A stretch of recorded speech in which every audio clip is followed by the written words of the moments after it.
यह वीडियो सिर्फ मालूमात के लिए है। जिगर की हिफाजत के लिए ये 12 बेहतरीन फूड्स आज ही अपनी लाइफ में शामिल करें। ओमेगा 3 से भरपूर फिश लिवर की सोजिश को कम करती है।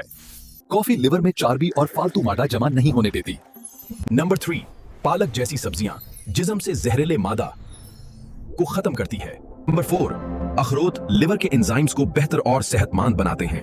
नंबर 5, हल्दी लिवर को हर तरह के टॉक्सिक और दबाव से महफूज रखती है। नंबर 6, बेरीज लिवर के इम्यून सिस्टम को मजबूत और फाल करती हैं। नंबर 7, दालिया लिवर को बेहतर काम करने में मदद करता है। नंबर 8, लहसुन लिवर के उन एंजाइम्स को एक्टिव करता है जो टॉक्सिक रिमूव करता है। नंबर 9, जैतून का तेल लिवर की फैट को तेजी से कम करता है।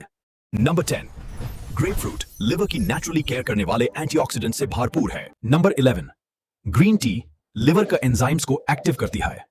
नंबर 12, चुकंदर का जूस लिवर की इन्फ्लेमेशन को काम करता है। सब्सक्राइब करना मत भूलना।